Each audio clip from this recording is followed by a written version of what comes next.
I have fond memories of Tomb of Annihilation. This was the adventure that was launching when I was first getting into D&D back in 2017. I had just started my Storm King's Thunder campaign, and I remember watching all the preview videos when they announced Tomb of Annihilation and just getting really excited. The fact that my actual job involves reviewing these adventures now just boggles my mind. But this adventure, at least to me, is the one that most harkens back to the classic Indiana Jones-inspired dungeon delves from the early days of D&D. You won't be doing a lot of politicking, kingdom building, or anything like that. You're going to be exploring the jungles and dungeons of Chult, facing dinosaurs, undead, and the natural and unnatural threats of the island, all in search of the cause of a death curse that is slowly killing anyone who has ever been raised from the dead. And in the D&D universe, that's pretty much anyone who can afford the services of a mid-level cleric. The adventure takes players from levels 1 to 11, but let's be honest, in this adventure, your players are probably going to be going through quite a few characters as they fall to the meat grinder that is the Tomb of Annihilation. It is called that for a reason. Now, we did have a dedicated mini-set for Tomb of Annihilation, and you can see my very old review of it in the eye in the corner of your screen there, but it didn't have a ton of important NPCs really, and let's be honest again, the set was released in 2017, so the mini quality wasn't as good as it is now. Today we're looking at the new set number 1, which includes an eclectic collection of 7 figures. There is some overlap, and I'll show you those when they come up. Now, fair warning, this video is going to contain some story spoilers, so if you plan to play this adventure, proceed with caution. So, without further ado, go ahead and roll up your backup character as we head into Tomb of Annihilation, set number 1.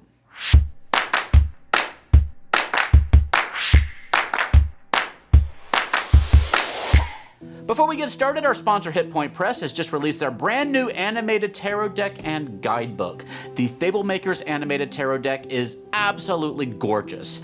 If you or your friends are interested in tarot, this deck couldn't be any more inviting and gorgeous. It also includes a nice book to help you get started if you're new to tarot. Or if you're like me and you're more interested in using this stunning deck of cards in your 5e adventures, the Fablemaker's guidebook will show you how both players and game masters can use it for generating ideas at the table, resolving conflicts, divining the future in your game, generating plot hooks and magical items, and so much more. The nearly 300-page book is fully illustrated and comes with new items, NPCs, abilities, and more. This would be a really fun gift for the holidays. Check out the Fablemaker's animated tarot from Hit Point Press at the link in the doohickey down below. We're starting strong with Acererak, the arch villain of the adventure. Acererak travels from world to world, luring adventurers like little German children into houses of candy, into his painstakingly crafted dungeons, where he slaughters them and devours their souls. Acererak actually appears in 2 other 5e adventures. In a weaker form, he shows up in Infernal Machine Rebuild, which we talked about 2 days ago. Check the eye in the corner of your screen there. And he's in the Tomb of Horrors adventure in Tales from the Yawning Portal, but there he's a demi-lich, so this mini wouldn't be wholly appropriate unless you chopped its head off. In Tomb of Annihilation, he has a CR of 23, and here is his rare counterpart from the original set. At the time of this recording, the old mini is available in limited quantities on the aftermarket for about 30 to 35 bucks by itself. You can get an unpainted version of him in the Nolzur's Marvelous Pigments Undead paint set for less than 30 bucks.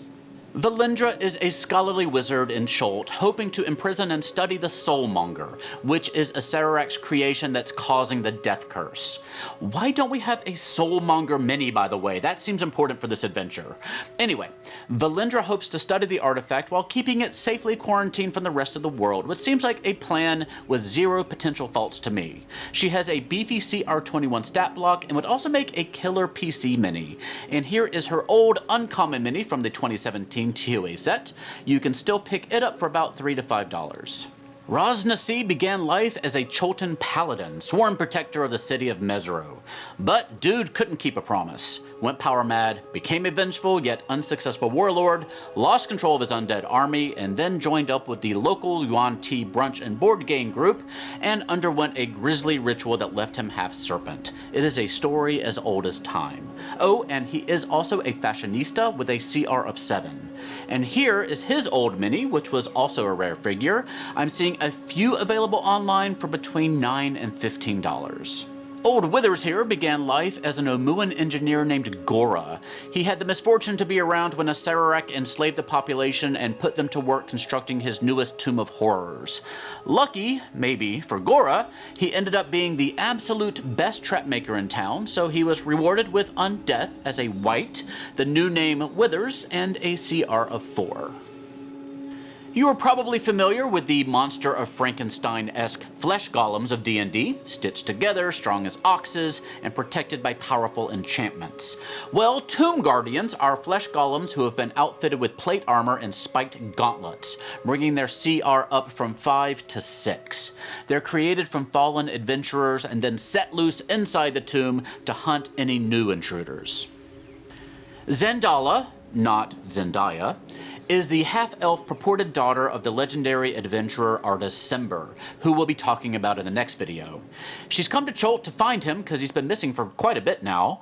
Between this adventure and Storm King's Thunder and all the D&D novels, more people are looking for Artus Cimber than Carmen Sandiego.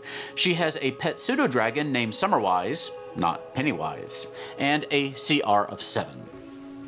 Finally, we have one of my favorite minis in the set, the mad, dino-riding grung, Chief Yorb. He is the chieftain of a small colony of grung who live on the rooftops near the Nang Nang Shrine. Ras Nsi frequently conducts raids against them to thin their numbers out. Yorb and his crew worship the dead trickster god, Nang Nang, and if you get in his good graces, you can hear the full legend of Omu's 9 trickster gods. He has a CR of 2. Tomb of Annihilation Set number 1 is expected in December 2022 for between $45 and $50. There's honestly not too much to say about sets like this. If you're playing Tomb of Annihilation with minis, it's pretty easy to recommend this set. You're going to want an Acererak mini if nothing else, and the other minis all play rather important roles in the story. This set mostly focuses on villains. The next set has a few more potential allies. 3 of the 7 in the set are available previously, but they can be a little bit hard to track down, at least as of this recording. These sets get reprinted on occasion, but the aftermarket seems a little low on stock right now. And this is one D&D adventure that I haven't yet read through extensively. I'm not big on combat-heavy adventures personally, so this one never really drew me in, but I know that good old-fashioned dungeon crawls are just what most people seem to like. If you've played through it, I'd love to hear your experiences in the comment section down below. And don't forget to check out the brand new Fablemaker's Tarot deck and guidebook using the link below. We'll have a full video on them and how they can improve your 5e games sometime in December. If you enjoyed today's video, leaving us a like and subscribing to the channel helps us grow and improve. I'm going to be doing some fun videos in December, including my holiday gift guide, so I hope that you're looking forward to that. I know I'm looking forward to making it. If you'd like to pick yourself up some cuddly kobolds for the cold winter months, check out our online store at koboldplush.com. And if you want to follow us on social media, we are on Twitter, Facebook, and Instagram. For now, though, please stay safe, have fun, love each other, and I will see you next time at the Gallant Goblin.